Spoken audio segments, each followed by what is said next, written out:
Shalom, shalom, shalom, mes chers frères et sœurs à travers le monde. Soyez bénis, que la grâce et la paix du Seigneur soient avec chacun d'entre vous. Nous bénissons le Seigneur pour ce privilège, cette opportunité qu'il nous donne, afin que nous puissions partager encore sa parole, afin que nous puissions nous exhorter encore, comme nous le faisons naguère. Que la gloire soit donnée à notre roi, notre Seigneur, notre Dieu, qui nous a fait encore la grâce aujourd'hui d'être parmi les vivants, et qui nous donne le vouloir et le faire. Père éternel, notre Dieu, nous te bénissons, nous te rendons toute la gloire. Merci encore pour ce privilège, cette opportunité que tu nous donnes, afin que nous puissions nous restaurer avec toi et que nous puissions, Seigneur Dieu, écouter encore ta parole qui est la vérité, ta parole qui est notre chemin, ta parole qui est notre joie. Alors, Papa, nous nous attendons encore à toi, afin que tu puisses nous parler, afin que tu puisses nous guider, afin que tu puisses nous diriger. Reçois la gloire, l'honneur et la puissance pour des siècles, au nom de Jésus-Christ. Amen. Alors, mes chers frères et sœurs à travers le monde, recevez toutes nos salutations. Vous êtes encore avec votre serviteur, l'apôtre Jean-Paul Laosson. Nous allons continuer notre enseignement sur la vie de Salomon, ou bien la vie des rois que nous voyons dans l'Ancienne Alliance, que nous voyons dans le livre des rois. Et nous avons commencé la dernière fois et nous avons parlé du roi Salomon. Comment le roi Salomon avait été un homme droit dès le début, lorsqu'il a commencé à servir le Seigneur. Il a été un homme droit, il a été un homme intègre, il a été un homme juste. Mais en voulant plaire à tout le monde, en voulant s'associer à tout le monde et en désobéissant à la parole de Dieu, il a commencé par tisser des relations qui sont en dehors des commandements, des lois et des préceptes de Dieu. Et nous avons vu comment il a terminé sa vie. Et cela nous enseigne à nous autres aujourd'hui, qui sommes parmi les vivants, que nous devons faire attention, que nous ne devons pas copier la voie des méchants, nous ne devons pas copier la façon de faire des inconvertis, des personnes qui ne croient pas au Seigneur, qui ne louent pas le Seigneur. Donc c'est à nous de veiller sur nous, de faire attention à ce que nous faisons, de faire attention à ce que nous écoutons et surtout de faire attention avec qui nous marchons, afin que nous puissions demeurer éternellement dans la volonté de Dieu. Pour nous rappeler un peu la mémoire, nous allons retourner dans 1 Roi chapitre 11 et après nous allons fouetter rapidement aujourd'hui 1 Roi chapitre 12 et 1 Roi chapitre 13 si nous avons le temps. Mais donc nous allons aller directement dans 1 Roi chapitre 11. 1 Roi chapitre 11. Et nous allons voir à partir du verset 9 jusqu'au verset 13, lorsque le Seigneur a donné un message à Salomon pour lui faire comprendre qu'il ne sera plus avec lui parce qu'il s'est écarté de ses voies, il s'est écarté de la parole de Dieu, il s'est écarté des commandements de Dieu. Alors voici le message que Dieu adressa au roi Salomon. L'Éternel, nous sommes dans 1 Roi chapitre 11, le verset 9 au verset 13 dit ceci. L'Éternel fut irrité contre Salomon parce qu'il avait détourné son cœur de l'Éternel, le Dieu d'Israël, qui lui était apparu 2 fois. Il lui avait à cet égard défendu d'aller après d'autres dieux, mais Salomon n'observant point les ordres de l'Éternel. Mais Salomon n'observa point les ordres de l'Éternel. Et l'Éternel dit à Salomon, puisque tu as agi de la sorte, et que tu n'as point observé mon alliance, et mes lois que je t'avais prescrites, je déchirerai le royaume des-dessus de toi, et je le donnerai à ton serviteur. Seulement, je ne le ferai point pendant ta vie, à cause de David ton père, C'est de la main de ton fils que je l'arracherai. C'est de la main de ton fils. Donc, ce qui veut dire que Dieu est en train de prophétiser ici que un jour tu mourras et l'un de tes fils prendra comment le trône. Et c'est dans les mains de ce fils-là que moi j'arracherai ton comment? J'arracherai ton trône. J'arracherai ta royauté. J'aimerais que vous notez bien ceci. Parce que nous allons continuer dans les autres chapitres de 1 roi jusqu'au 1 roi chapitre 18.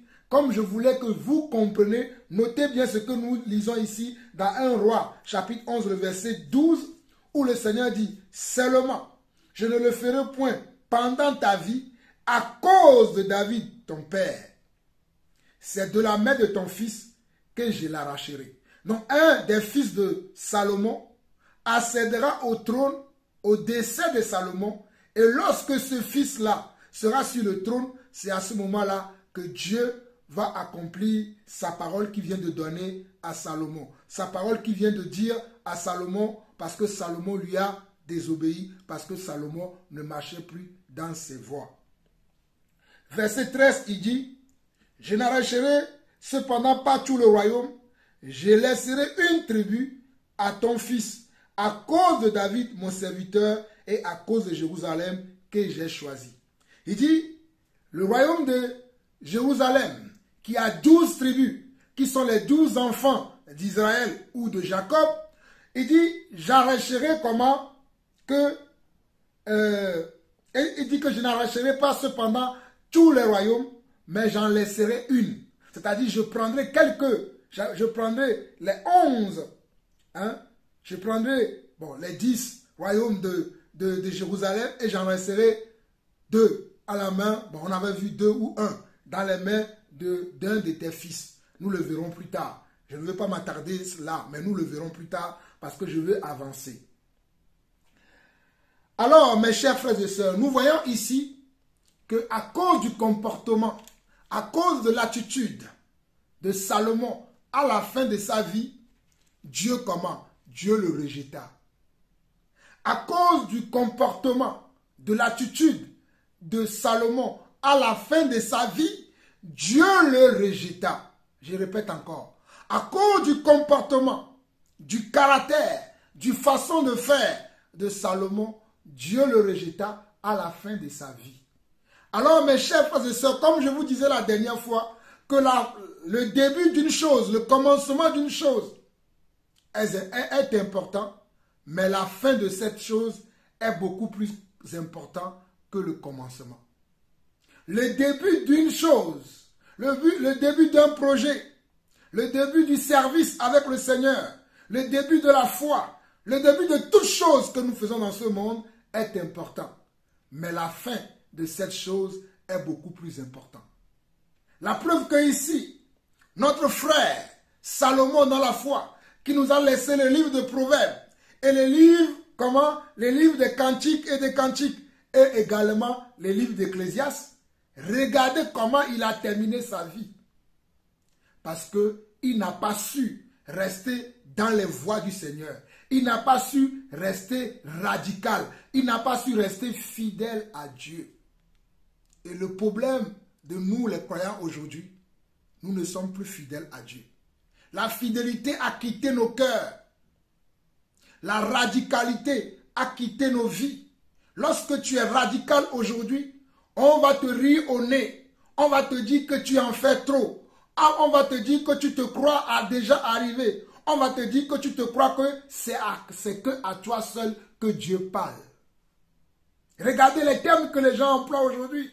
Ils vont te dire, tu crois que c'est à toi seul que Dieu parle? Dieu nous parle aussi. Nous avons décidé de faire comme ceci. Nous avons décidé de faire comme cela. Sauf que la décision que les uns ou les autres prennent, ce sont des décisions qui sont en dehors de la volonté de Dieu.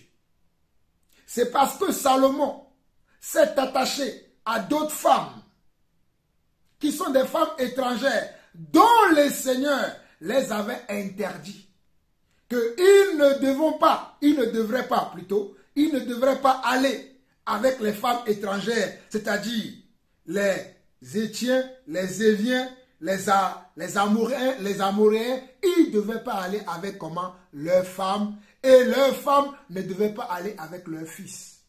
Mais Salomon n'a pas su obéir à Dieu. Et à travers ça, il a ouvert une brèche. Et à travers cette brèche-là, il a tissé d'autres partenariats. Et tout ça a fait que Salomon s'était éloigné de la voie du Seigneur. Alors, nous allons continuer toujours dans le chapitre 11 là, pour vous dire que lorsque Dieu dit quelque chose, il le fait. Quand Dieu dit qu'il sera avec toi, il sera avec toi. Quand Dieu dit qu'il te rejette, il te rejette également. Écoutez-moi très bien. Quand Dieu dit que je suis avec toi, crois-moi mon frère, il est avec toi. Si tu gardes ses voies, si tu gardes ses commandements, si tu gardes sa parole. Mais quand Dieu te dit également qu'il s'éloigne de toi, crois-moi également, il s'éloigne de toi. Alors nous allons lire, toujours dans le chapitre 11, nous allons lire à partir du verset 26. Je vous épargne quelques écritures, quelques lectures, mais vous-même vous pouvez lire à la suite du verset 14 jusqu'à la fin de ce chapitre 11. Mais moi je vais aller vite, je vais prendre à partir du verset 26. On nous dit ici à partir du verset 26 du chapitre 11 de 1 roi. Jéroboam aussi, serviteur de Salomon, leva la main contre le roi. Il était fils de Nébat, Éphrasien de Térada, et il avait pour mère une veuve nommée Séoura. Voici à quelle occasion il leva la main contre le roi. Salomon bâtissait Milo et fermait la brèche de la cité de David son père. Jéroboam était fort et vaillant, et Salomon ayant vu ce jeune homme à l'œuvre, lui donna la surveillance de tous les gens de corvée de la maison de Joseph. Dans ce temps-là, Jéroboam étant sorti de Jérusalem, fut rencontré en chemin par le prophète Achija de Silo, revêtu d'un manteau neuf. Ils étaient tous deux seuls dans les champs. Achija saisit le manteau neuf qu'il avait sur lui, les déchira en 12 morceaux et dit à Jéroboam, « Prends pour toi 10 morceaux, car ainsi parle l'Éternel, le Dieu d'Israël. Voici, je vais arracher le royaume de la main de Salomon et je te donnerai 10 tribus. Mais il aura une tribu à cause de mon serviteur David et à cause de Jérusalem, la ville que j'ai choisie sur toutes les tribus d'Israël. » C'est ce que je disais tout à l'heure. Que lorsque Dieu te dit que je suis avec toi, crois-moi, Dieu est avec toi, même si tu ne le vois pas. Si Dieu te dit, je serai toujours avec toi, je ne te délaisserai pas, hein, je marcherai avec toi, tes combats, c'est moi qui le fera. Crois-moi, Dieu le fait. Et quand Dieu te dit, je te délaisse, crois-moi également qu'il te délaisse. Et voici comment Dieu va délaisser Salomon. Dieu va délaisser Salomon par la main de Jéroboam. Voilà pourquoi le prophète Achija va recevoir un message du Seigneur qu'il va transmettre à Jéroboam. Regardez bien le verset 29 de 1 roi chapitre 11. Dans ce temps-là, Jéroboam étant sorti de Jérusalem, fut rencontré en chemin par le prophète Achija de Silo. Revêtus de manteau neuf, ils étaient tous deux seuls dans les champs.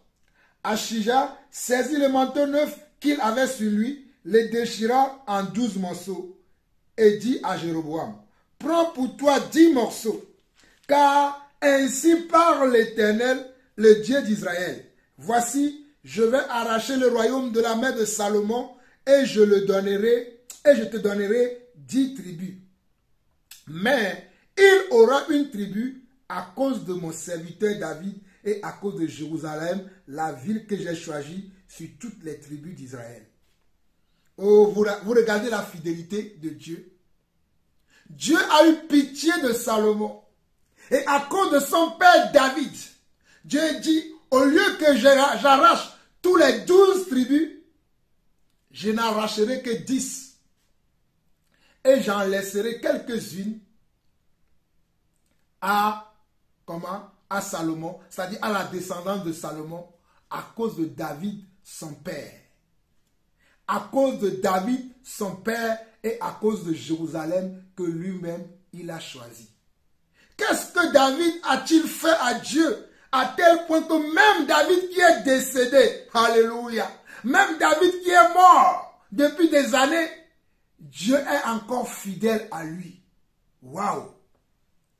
Qu'est-ce que David a-t-il fait à Dieu de tel point que même à sa mort, même que David, ses ossements sont desséchés dans une tombe, Mais Dieu continue à parler de lui.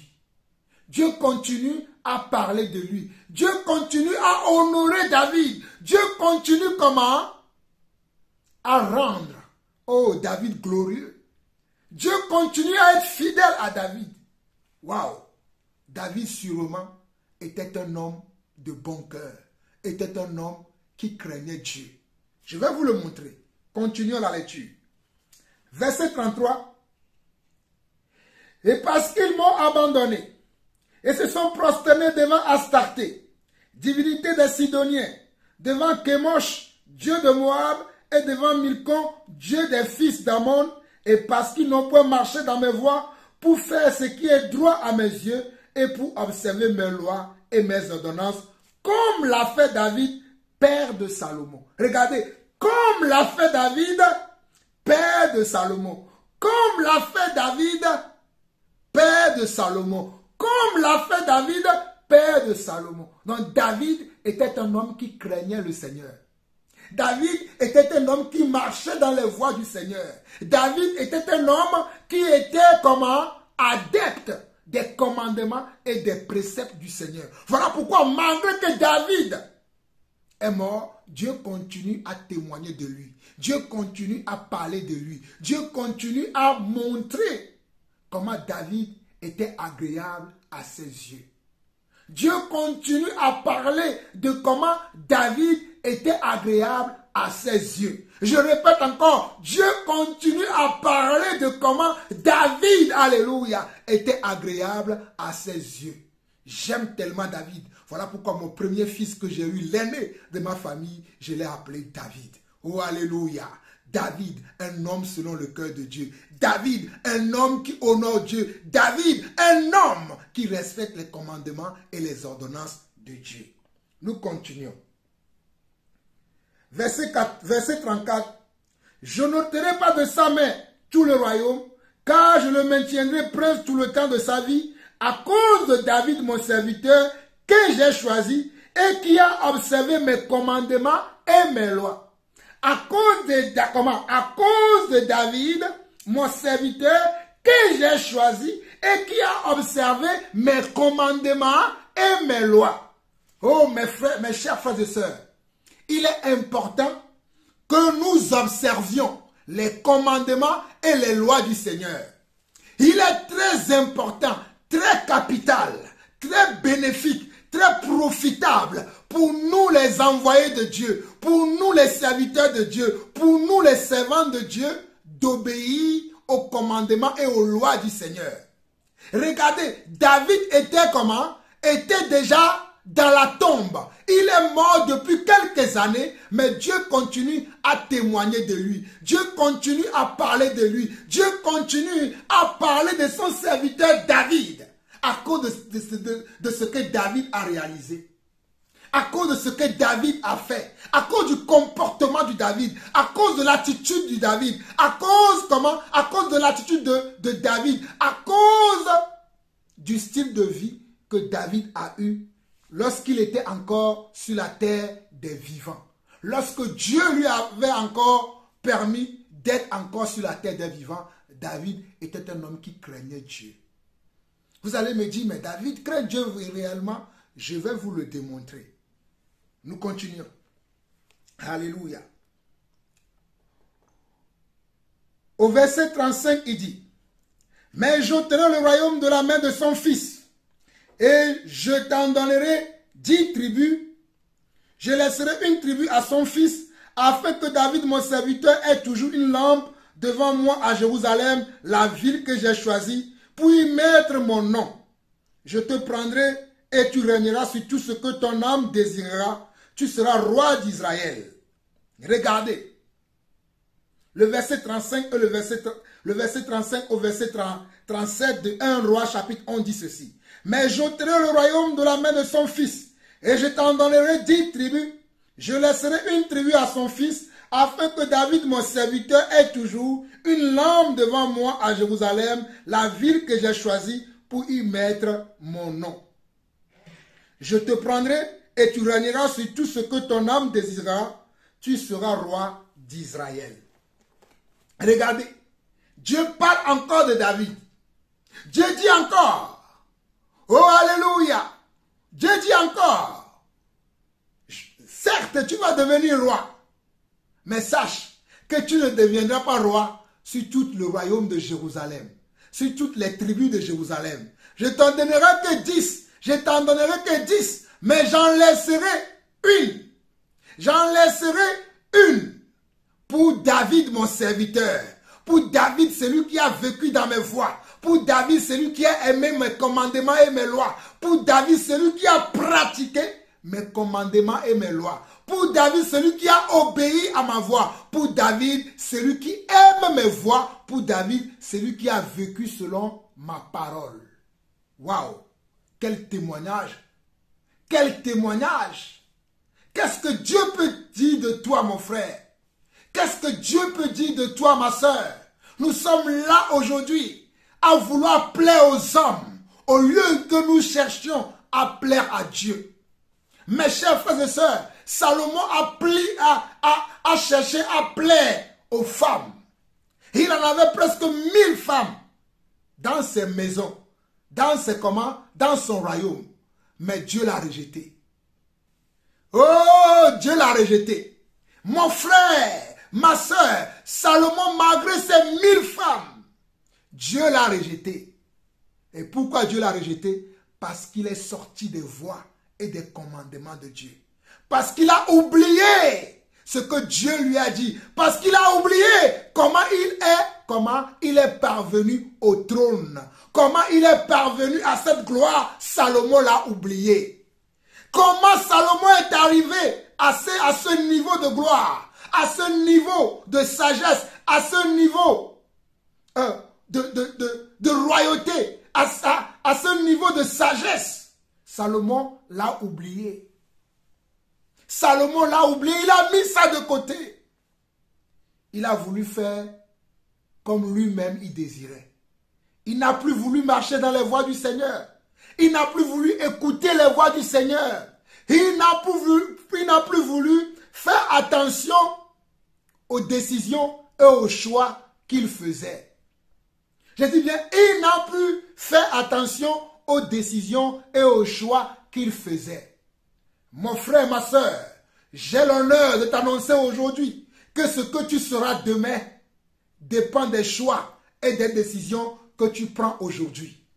Mon frère, ma soeur, j'ai l'honneur de te dire aujourd'hui que ce que tu seras demain dépend des décisions et des choix que tu fais aujourd'hui. Ce que tu seras demain dépend également des partenariats que tu fais aujourd'hui. Si ce sont des partenariats dans les voies du Seigneur, alors je te promets un lendemain meilleur. Si ce sont des choix et des décisions selon les commandements et les lois du Seigneur, alors je te promets un lendemain meilleur. Mais si tel n'est pas le cas, ton lendemain est plus noir que le mot noir.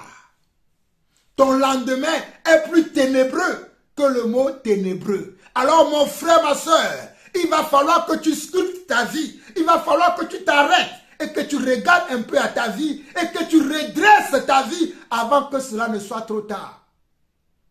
Là où tu es, mon frère, là où tu es, ma soeur, réveille-toi, redresse ta vie avant que cela ne soit trop tard. Redresse ta vie, reviens dans les voies du Seigneur. Arrête de suivre le voisin, arrête d'écouter la voisine, arrête d'écouter n'importe qui, arrête de suivre n'importe qui, même sur les réseaux sociaux. Même si la personne s'appelle l'apôtre un tel, le prophète un tel, le pasteur un tel, le docteur un tel, l'évangéliste un tel, l'intercesseur un tel. Cherche à savoir si la personne marche dans les voies du Seigneur. Cherche à savoir si les décisions et les choix que tu es en train de prendre, regarde bien s'ils sont dans les voies du Seigneur. Nous continuons. Alléluia. Alors, au verset 38 jusqu'au verset 40, Dieu dit, regardez ce que Dieu dit également à Jéroboam. Regardez ce que Dieu dit également à Jéroboam. Si tu obéis à tout ce que je t'ordonnerai, si tu marches dans mes voies et si tu fais ce qui est droit à mes yeux, en observant mes lois et mes commandements, comme l'a fait David, mon serviteur, je serai avec toi. Je bâtirai une maison stable comme j'en ai bâti une à David. Et je te donnerai Israël. J'humilierai par la postérité de David, mais ce ne sera pas pour toujours. Salomon chercha à faire mourir Jéroboam, et Jéroboam se leva et s'enfuit en Égypte auprès de Tchidak, roi d'Égypte. Il demeura en Égypte jusqu'à la mort de Salomon. Verset 41 au verset 43. Le reste des actions de Salomon, tout ce qu'il a fait et sa sagesse, cela n'est-il pas écrit dans le livre des actes de Salomon? Salomon régna 40 ans à Jérusalem sur tout Israël. Puis Salomon se coucha avec ses pères et il fut enterré dans la vie de David son père. Roboam son fils régna à sa place. Roboam son fils régna à sa place. Nous n'allons pas entamer le chapitre 12 aujourd'hui. Je vais m'arrêter ici là pour vous éclairer un peu et nous entamerons le chapitre 12 prochainement afin de vous révéler certains d'autres aspects que nous devons chercher à corriger dans nos vies. Certains autres aspects auxquels nous devons faire attention lorsque nous marchons dans le monde, lorsque nous sommes dans l'église, lorsque nous voulons servir Dieu. Il y a des choses auxquelles nous devons faire extrêmement attention. Mais je les révélerai plus tard. Mais ici, là, le verset 38, écoutez ce que Dieu dit à Jéroboam. Si tu obéis à tout ce que je t'ordonnerai, si tu obéis à tout ce que je t'ordonnerai, si tu obéis dans la vie d'un enfant de Dieu, il y a toujours un si. Si tu fais ceci, je ferai cela. Si tu fais ceci, je ferai cela. Je dis, il y a toujours un si dans la vie d'un enfant de Dieu. Un si venant de la part de Dieu. Si tu obéis à mes voies, je serai avec toi. Je te protégerai. Je te délivrerai de la main des méchants. Je te sauverai de la main des violents. Jérémie chapitre 15. Regardez. Ici, dans 1 Roi chapitre 11, le verset 28, l'Éternel dit à Jéroboam, si tu obéis à tout ce que je t'ordonnerai, si tu marches dans mes voies, et si tu fais ce qui est droit à mes yeux, en observant mes lois et mes commandements, comme l'a fait David, mon serviteur, je serai avec toi. Je te bâtirai une maison stable, comme j'en ai bâti une à David. Waouh! Regardez la promesse que Dieu fait à Jéroboam. Si tu gardes mes voies, si tu gardes mes commandements, je te bâtirai comment? Je bâtirai pour toi une maison stable. Une maison stable veut dire que tu auras une vie stable. Une maison stable veut dire que tu auras comment? Une famille stable. Une famille équilibrée. Tu ne manqueras de rien.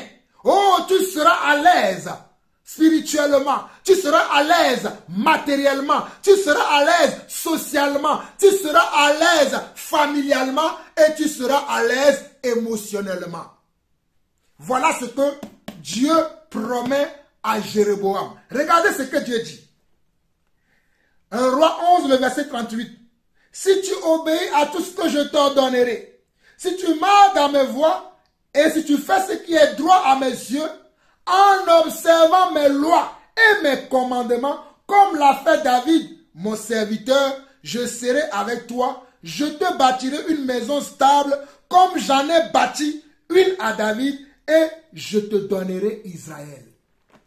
Israël aujourd'hui c'est quoi? C'est le royaume céleste. C'est la présence éternelle avec Dieu. C'est la félicité de Dieu. C'est la demeure de Dieu. C'est le ciel. C'est là où règne la paix. C'est là où règne l'amour. C'est là où règne la santé. C'est là où règne, oh alléluia, que de bonnes choses.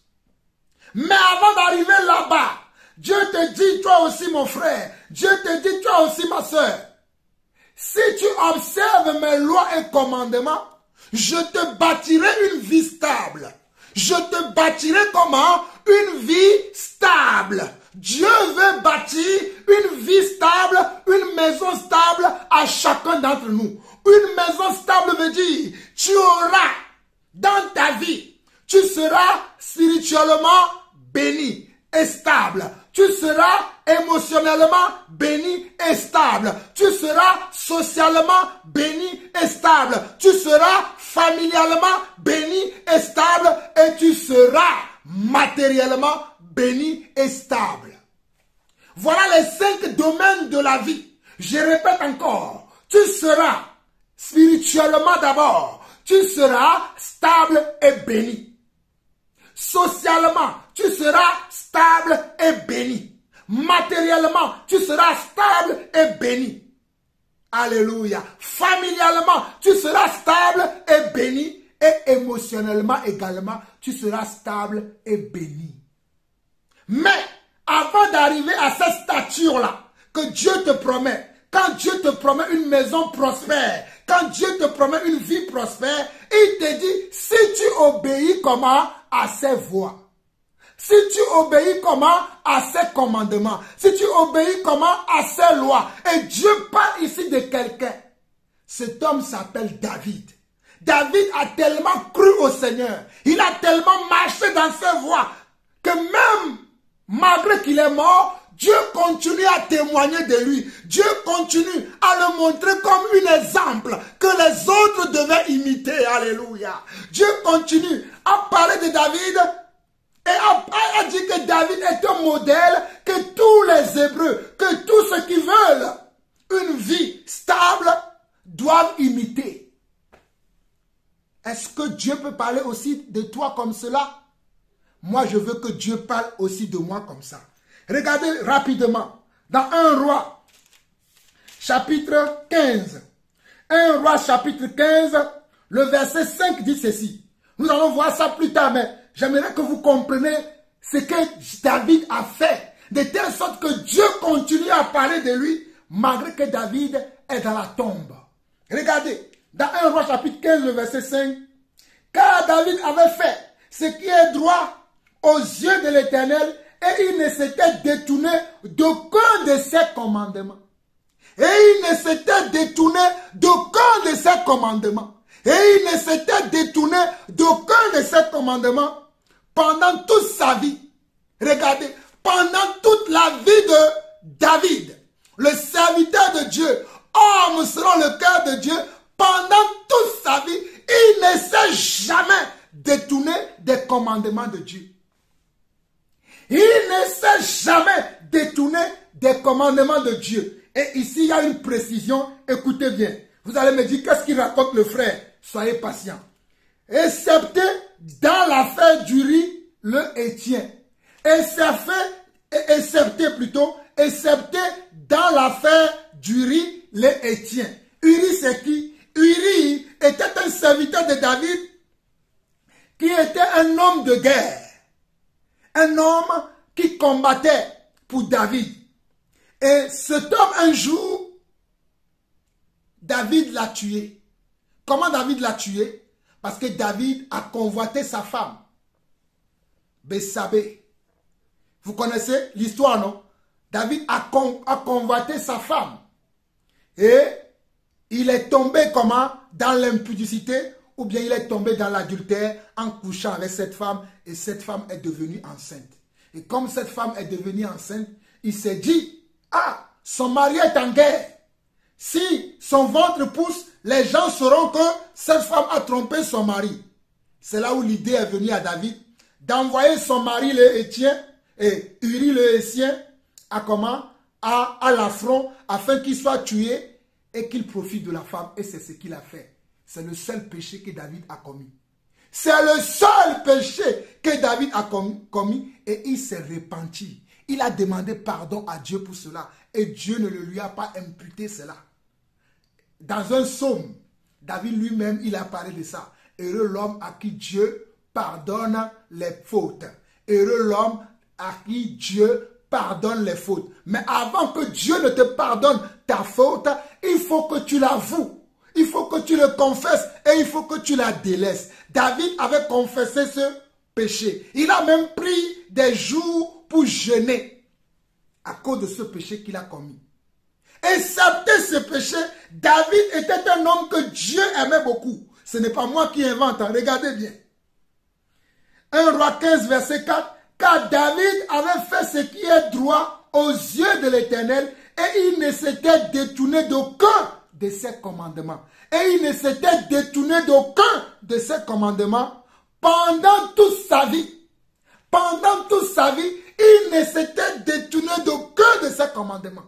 Pendant toute la vie de David, pendant toute la vie du roi David, il ne s'est jamais détourné d'aucun des commandements de Dieu, excepté ce péché d'adultère qu'il a commis en tuant comment? En tuant Uri le Héthien. À part ce péché-là, à part cette erreur-là, David était un homme selon le cœur de Dieu. Il ne s'est jamais détourné des voies du Seigneur. Il ne s'est jamais détourné des voies du Seigneur.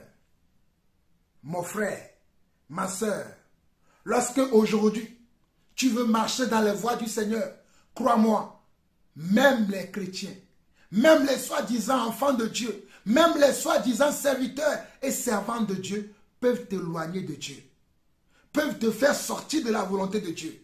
Voilà pourquoi il est très important aujourd'hui que nous soyons vraiment vigilants, que nous soyons vraiment attentifs à ce que nous écoutons, à ce que nous écoutons, que ce soit les conseils, que ce soit les avis des uns et des autres, que ce soit comment les encouragements. Nous devons être attentifs à ce que nous écoutons. Mais dans tout ce que nous écoutons, dans tout ce que nous voyons, nous devons toujours chercher à faire la volonté de Dieu. Regardez un homme, David. Oh, j'aime David. David, un homme selon le cœur de Dieu. Un homme dont Dieu témoigne toujours de lui, malgré qu'il est mort. Malgré que cet homme est mort, mais Dieu le prend comme modèle. Malgré que cet homme avait commis une faute contre Dieu, mais Dieu le prend quand même comme modèle. Parce que c'était un homme qui avait un cœur droit.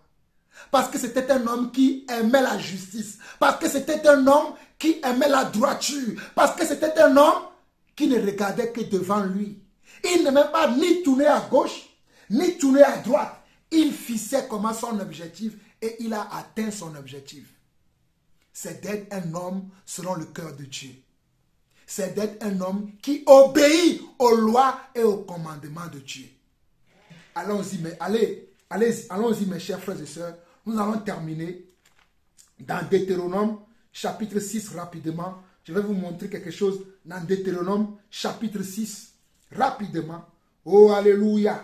Nous bénissons le Seigneur. Dans Deutéronome chapitre 6, Deutéronome chapitre 6, regardez ce que la Bible dit. On va lire tout le chapitre de Deutéronome chapitre 6 très rapidement. Voici les commandements, les lois et les ordonnances que l'Éternel votre Dieu a commandé de vous enseigner afin que vous les mettez en pratique dans le pays dont vous allez prendre possession. Afin que tu craignes l'Éternel ton Dieu en observant tous les jours de ta vie, toi, ton fils et le fils de ton fils, toutes ces lois et tous ces commandements que je te prescris, et afin que tes jours soient prolongés. Et afin que tes jours soient prolongés. Souvenez-vous dans 1 Roi chapitre 11, le verset 14. Attendez, je vais vous montrer le verset qu'on a lu. J'ai oublié le verset où le roi disait à Jéroboam, oh, alléluia. Dans 1 Roi chapitre 11, le verset 38, plutôt. Le verset 38, Dieu dit, si tu obéis à tout ce que je t'ordonnerai, si tu marches dans mes voies et si tu fais ce qui est droit à mes yeux, en observant mes lois et mes commandements, comme l'a fait David, mon serviteur, je serai avec toi. Je te bâtirai une maison stable comme j'en ai bâti à David. Et ici, dans Deutéronome chapitre 6, Dieu dit ceci. Il dit, afin que le verset 2 dit, afin que tu crains l'Éternel ton Dieu, en observant tous les jours de ta vie, toi, ton fils et le fils de ton fils toutes ces lois et tous ces commandements que je te prescris, et afin que tes jours soient prolongés. Et afin que tes jours soient comment? Soient prolongés. Vous voyez? Et regardez encore ce que Dieu dit. Tu les écouteras donc, Israël, et tu auras soin de les mettre en pratique, afin que tu sois heureux et que vous multipliez beaucoup, comme te l'a dit l'Éternel, le Dieu de tes pères, en te promettant un pays où coule le lait et le miel. En te promettant un pays où coule le lait et le miel. Tu les écouteras donc, Israël, et tu les mettras en pratique, afin que tu sois heureux et que vous multipliez beaucoup. C'est la même chose qu'il dit à Jéroboam en disant, afin que ta maison soit stable. Je te bâtirai une maison stable comme j'en ai bâti une à David. C'est la même chose ici. C'est les lois et les commandements du Seigneur. Voilà pourquoi dès le premier verset de Deutéronome chapitre 6 jusqu'au verset 3 où nous étions, nous allons répéter encore. Voici les commandements, les lois et les ordonnances que l'Éternel, votre Dieu, a commandé de vous enseigner. C'est ce que le Seigneur a commandé. Le Seigneur n'a pas demandé autre chose. Aujourd'hui, là, les commandements de l'Éternel que Dieu a commandé qu'on enseigne, on ne les enseigne plus dans les assemblées. On a remplacé les commandements de Dieu, les ordonnances de Dieu, par les contes profanes, par les chimères, par les racontants, par les prophéties mensongères, par les m'as-tu vu, par les querelles, par les jalousies, par les envies. Mais la parole de Dieu, alléluia, les lois de Dieu, les ordonnances de Dieu ne sont plus enseignées dans les bâtiments aujourd'hui. Ne sont plus enseignées dans les églises aujourd'hui. On a remplacé cela par les théâtres. On a remplacé cela par comment? Par du concert chrétien. Du rap chrétien. Du slow chrétien. Le slow chrétien n'existe pas. Le rap chrétien n'existe pas.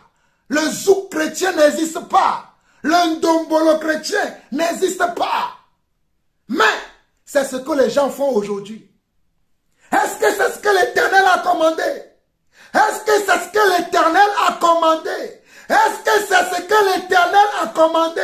L'Éternel a commandé qu'une seule chose, que nous enseignons ses lois et ses commandements. Le Seigneur, notre Dieu, n'a commandé une seule chose, enseigner à mes enfants mes lois et mes commandements, afin qu'eux aussi, à leur tour, ils les enseignent à leurs enfants et aux enfants de leurs enfants, ainsi de suite, ainsi de suite, ainsi de suite, jusqu'à ce que je ne revienne. Mais allez voir dans nos assemblées aujourd'hui ce qu'on enseigne aux gens. On enseigne la pensée positive. On enseigne le royaume maintenant.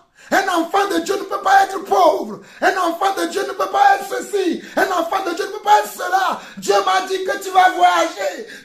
Regardez ce qu'on prêche aujourd'hui. Dis-moi qui tu écoutes. Je te dirai qui tu es. Dis-moi quels sont les enseignements que tu écoutes et je te dirai qui tu es. Si tu es un enfant de Dieu, je dirais que tu écoutes les enseignements de Dieu, alors tu es un enfant de Dieu.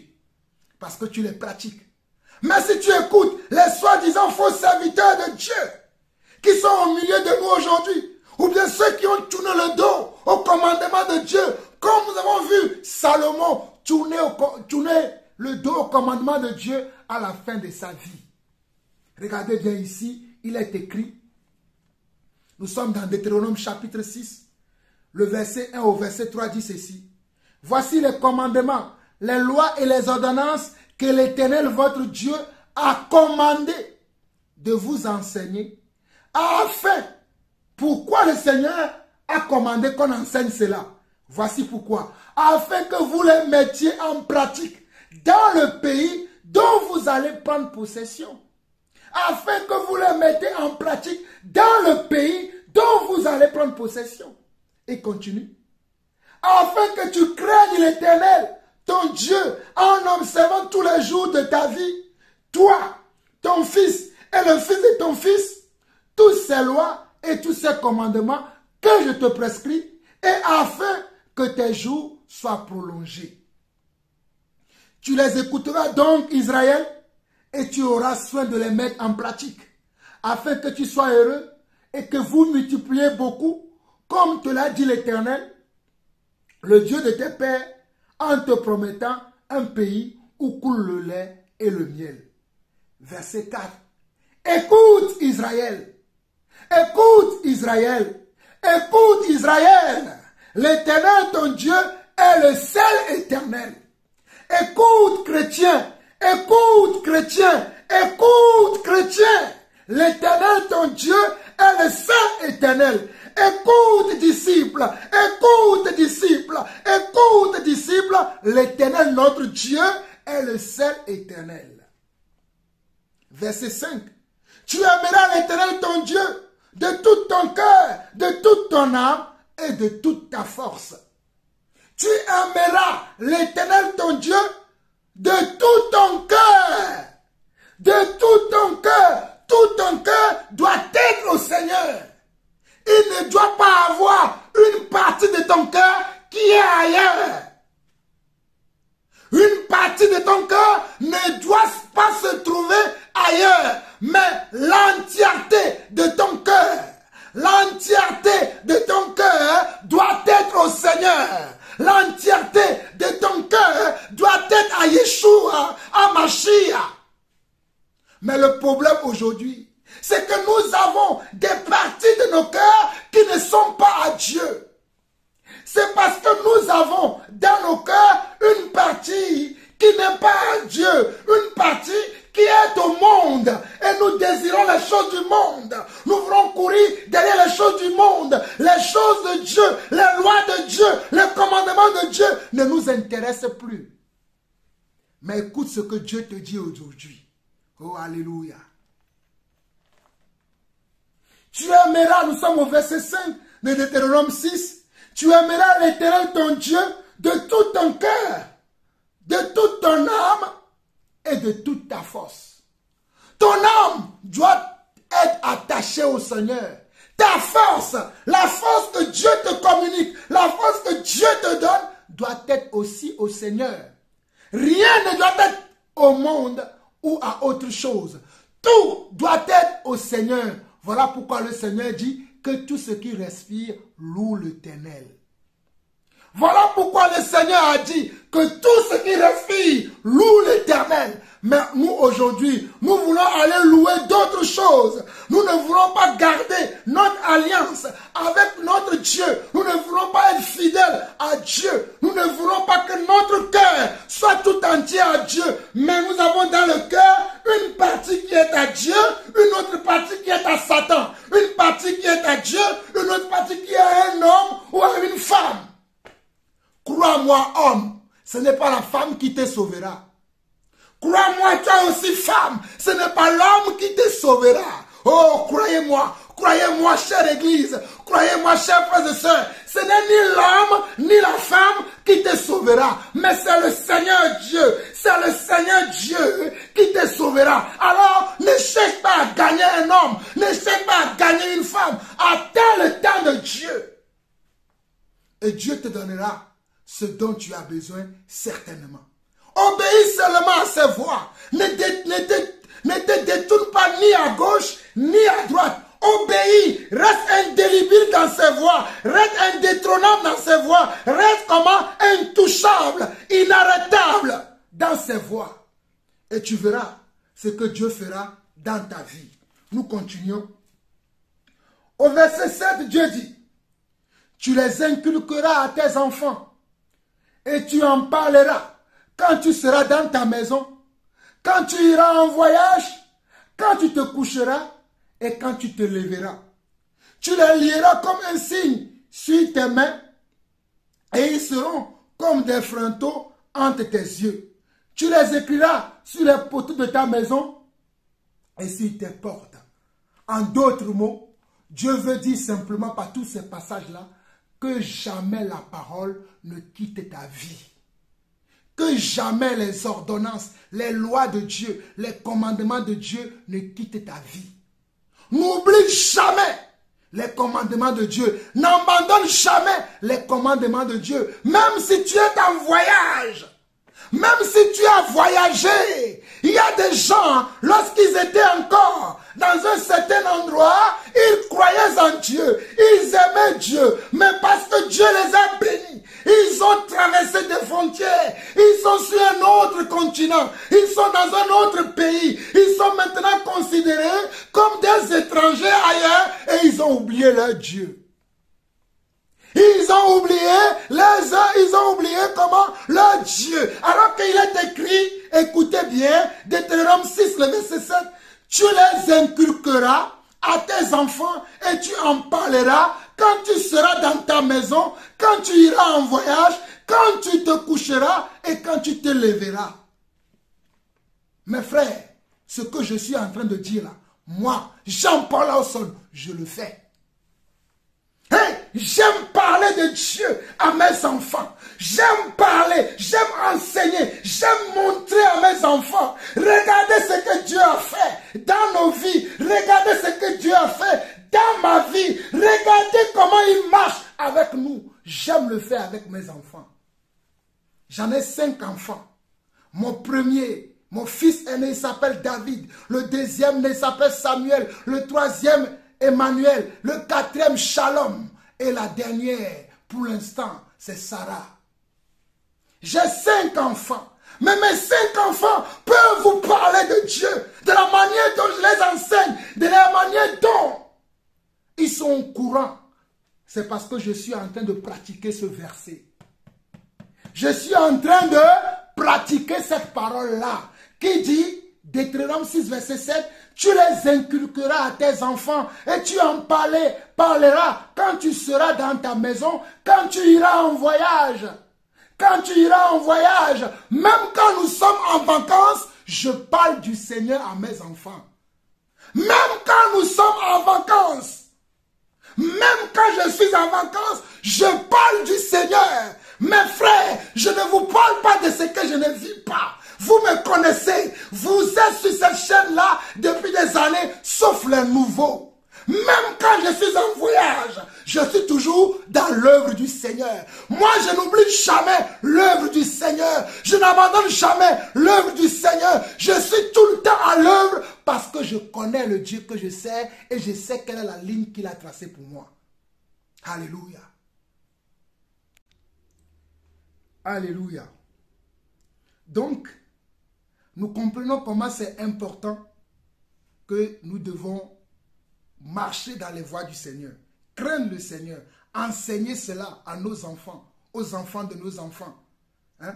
Inculquer cela à nos enfants, aux enfants de nos enfants, de génération en génération, nous devons le faire. C'est important, c'est la volonté de Dieu.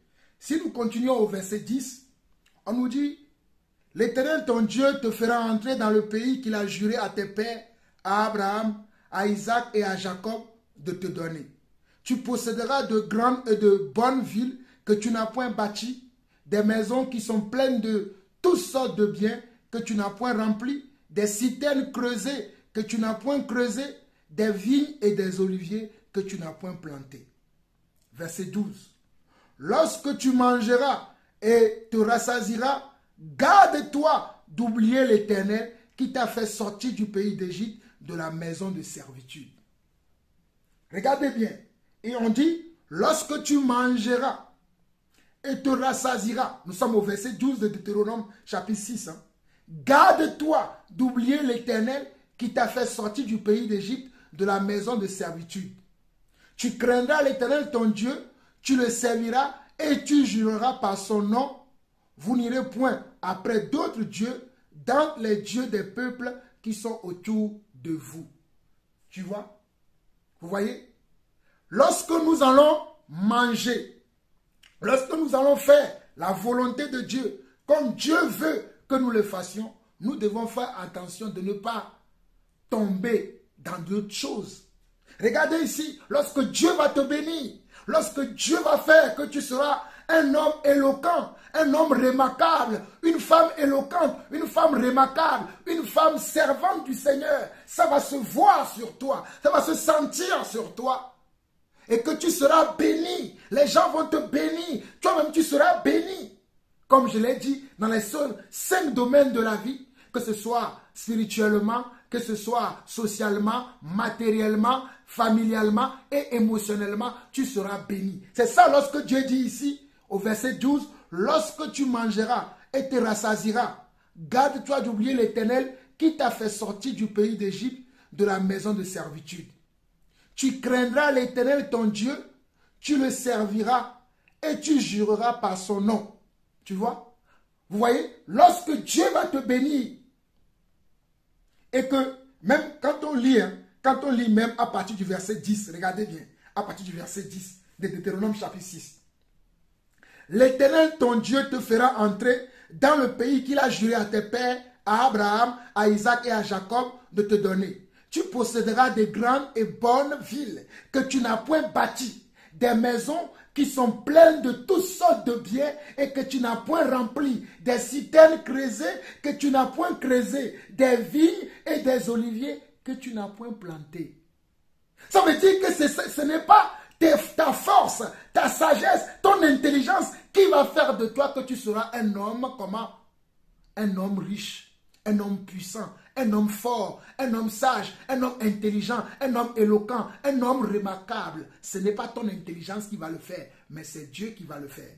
Voilà pourquoi au verset 10, il dit, lorsque tu mangeras et te rassasieras, garde-toi d'oublier l'Éternel qui t'a fait sortir du pays d'Égypte, de la maison de servitude. Garde-toi d'oublier l'Éternel qui t'a fait sortir du monde pour entrer dans l'église, pour faire de toi un enfant de Dieu. L'Éternel t'a fait sortir du monde pour te faire entrer dans l'église, pour que tu deviennes un enfant de Dieu maintenant. L'Éternel t'a fait sortir du monde pour que tu rentres dans l'église, pour que tu deviennes maintenant un enfant de Dieu. Tu vois? Verset 13, il dit, tu craindras l'Éternel ton Dieu, tu le serviras et tu jureras par son nom. Vous n'irez point après d'autres dieux dans les dieux des peuples qui sont autour de vous. Vous voyez? Tu craindras l'Éternel ton Dieu, tu le serviras et tu jureras par son nom. Vous n'irez point d'après d'autres dieux dans les dieux des peuples qui sont autour de vous. Vous n'irez point après d'autres dieux dans les dieux des peuples qui sont autour de vous. Vous n'allez pas commencer à imiter les autres, les voisins, les voisines. Vous n'allez pas commencer à faire comme tout le monde. Mais vous devez rester fidèle qu'à votre Dieu. C'est ça ce qui veut dire dans le verset 4. Deutéronome 6, 4, qui dit, tu aimeras Dieu de tout ton cœur, de toute ton âme et de toute ta force. Deutéronome 6, 4 et 5. Tu aimeras le Seigneur de tout ton cœur, de toute ton âme et de toute ta force. Voilà pourquoi le Seigneur dit au verset 14 de Deutéronome 6, vous n'irez point d'après d'autres dieux dans les dieux des peuples qui sont autour de vous. Verset 15 jusqu'à la fin. Car l'Éternel ton Dieu est un Dieu jaloux au milieu de toi. La colère de l'Éternel ton Dieu s'enflammerait contre toi et il t'exterminerait de dessus la terre. Vous ne tenterez point l'Éternel votre Dieu comme vous l'avez tenté à Massa. Mais vous observerez les commandements de l'Éternel votre Dieu, ses ordonnances et ses lois qu'il vous a prescrites. Tu feras ce qui est droit et ce qui est bien aux yeux de l'Éternel, afin que tu sois heureux et que tu entres en possession du bon pays que l'Éternel a juré à tes pères de leur donner. Après qu'il aura chassé tous les ennemis devant toi, comme l'Éternel l'a dit. Lorsque ton fils te demandera un jour que signifient ces préceptes, ces lois et ces ordonnances que l'Éternel notre Dieu vous a prescrits, tu diras à ton fils, oh alléluia, nous étions esclaves de Pharaon en Égypte et l'Éternel nous a fait sortir de l'Égypte par sa main puissante. L'Éternel a opéré sous nos yeux des miracles et des prodiges, grands et désastreux, contre l'Égypte, contre Pharaon et contre toute sa maison. Et il nous a fait sortir de là pour nous amener dans le pays qu'il avait juré à nos pères de nous donner. L'Éternel nous a commandé de mettre en pratique toutes ces lois et de craindre l'Éternel, notre Dieu, afin que nous soyons toujours heureux et qu'il nous conserve la vie comme il le fait aujourd'hui. Nous aurons la justice en partage si nous mettons soigneusement en pratique tous ces commandements devant l'Éternel, notre Dieu, comme il nous l'a ordonné. Nous allons nous arrêter là, mes chers frères, aujourd'hui, car le temps imparti pour moi aujourd'hui s'est achevé. 1 heure de temps, c'est bon. Donc, vous voyez comment nous devons faire attention. Vous voyez comment nous devons nous abandonner aux lois, aux ordonnances, aux commandements du Seigneur. Vous voyez comment nous devons craindre le Seigneur dans toutes nos voies. Vous voyez comment nous devons respecter les commandements, les ordonnances de Dieu. Vous voyez comment nous devons aimer accomplir les lois du Seigneur. Vous voyez comment nous devons aussi transmettre cela à nos enfants, aux enfants de nos enfants. Parler de l'histoire de Dieu. Parler de ce que Dieu a fait dans notre vie. Parler de ce que Dieu continue de faire dans nos maisons, dans nos foyers. Cela est important. N'oubliez pas, mes chers frères. N'oubliez pas, chère Église. N'oubliez pas, chère sœur. N'oubliez pas de craindre l'Éternel. Lorsque Dieu commence à vous bénir, vous devenez quelqu'un. Vous devenez quelqu'un d'appréciable. Vous devenez quelqu'un de fréquentable. Vous devenez de quelqu'un sur qui on peut compter. Ne commencez pas à tisser des relations, à rentrer dans des choses dans lesquelles le Seigneur n'est pas glorifié. Ne commencez pas à aller avec des gens dont le Seigneur ne voudrait pas que vous alliez avec ces personnes-là. Ne commencez pas à prendre des décisions, à faire des choix qui sont en dehors de la volonté de Dieu. De toute façon, je suis déjà béni. Je peux faire comme je veux. De toute façon, la main de l'Éternel est sur moi. De toute façon, le Seigneur me bénit. De toute façon, le Seigneur me protège. C'est ainsi que vous allez être rejeté par le Seigneur si vous ne faites pas attention à comment vous vous comportez. Surtout quand la bénédiction de Dieu vous accompagne. Surtout quand la gloire de Dieu est sur vous. Surtout quand la main de Dieu vous protège partout où vous allez. Dans tout ce que vous faites, Dieu est là. Il vous protège. Il vous assure sa sécurité. Il vous assure comment sa loyauté, sa fidélité. Regardez comment, malgré que David est décédé, Dieu continue à parler de lui. Parce que David est resté fidèle à Dieu. Il n'a pas emprunté d'autres voies. Il n'a pas choisi de marcher avec d'autres personnes. Il n'a pas choisi de faire des choix en dehors de la volonté de Dieu. Il a resté calme dans les voies du Seigneur. Il a demeuré tout le temps dans les voies du Seigneur. J'aimerais que cela soit pareil pour toi, mon frère qui m'écoute. J'aimerais que cela soit pareil pour toi, ma soeur qui m'écoute. J'aimerais que cela soit pareil pour toi, serviteur de Dieu, servante du Seigneur qui m'écoute. Revenons dans les voies du Seigneur. Obéissons aux voies du Seigneur. Soyons fidèles à Dieu. Craignons le Seigneur. Marchons dans ses voies. Marchons dans les voies du Seigneur. Marchons dans les commandements du Seigneur. Marchons comme lui-même il a marché. Souvenez-vous de Philippiens chapitre 2. Comment Dieu lui-même nous a montré par la vie de Jésus-Christ comment on peut obéir à Dieu. Il a obéi à Dieu jusqu'à la mort. Christ a obéi à Dieu jusqu'à la mort. Souvenez-vous de Philippiens chapitre 2. Nous n'avons pas le temps de le lire, mais méditez-le vous-même. Il a obéi à Dieu jusqu'à la mort. Et à cause de cette obéissance, tout genou fléchit aujourd'hui, que ce soit sur la terre, que ce soit dans les cieux, que ce soit sous la terre, pour glorifier le nom de Dieu. Pour confesser que Dieu, pour confesser que Jésus-Christ est Seigneur. Alors mon frère, ma soeur, nous allons nous arrêter là aujourd'hui. Nous continuerons la prochaine fois. Mais j'aimerais te dire, mon frère, ma soeur, répands-toi. Si tu reconnais que tu es en train de sortir des voies du Seigneur, si tu reconnais que tu es en train de faire n'importe quoi, si tu reconnais que ta loyauté envers Dieu, ta fidélité envers Dieu, ta crainte de Dieu diminue, il faut maintenant que tu fasses quelque chose. Il faut maintenant que tu changes la trajectoire de ta vie. Fais-le, c'est pour ton bien. Que le Seigneur vous bénisse.